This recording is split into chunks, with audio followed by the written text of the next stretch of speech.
if recreational drugs were tools, alcohol would be a sledgehammer.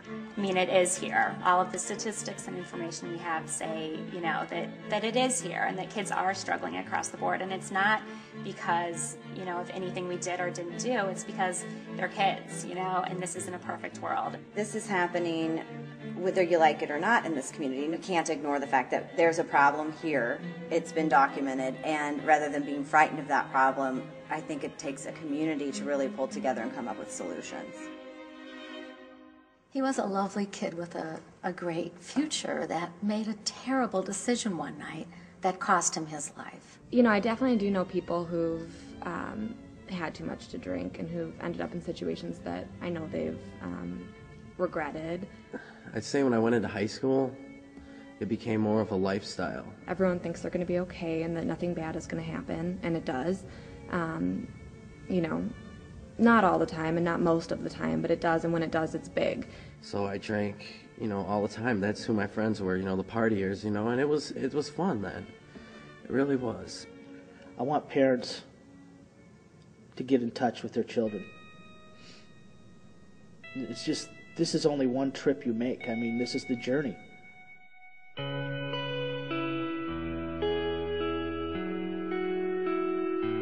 It's okay to speak up, and it's okay to say things that may not be socially acceptable, because it may save your life someday.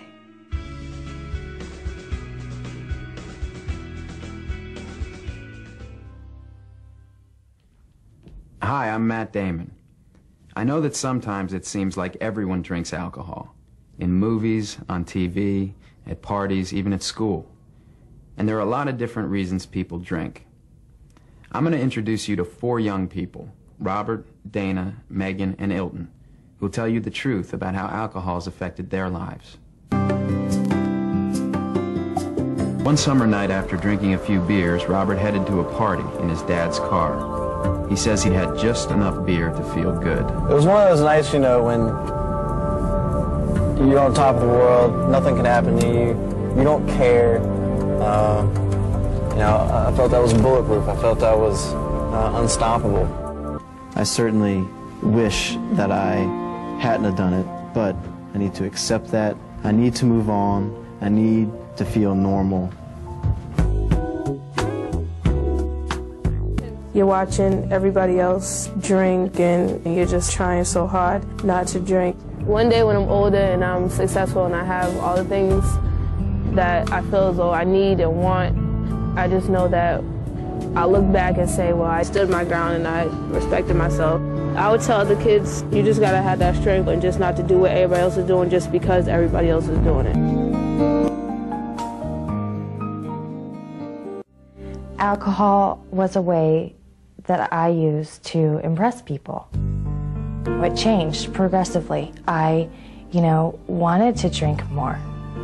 And I didn't exactly know why. Then one night, something horrible happened. Megan got drunk at a party, and a guy she'd never met before offered to help. Megan's parents knew something had happened. They wouldn't let it go. They confronted her.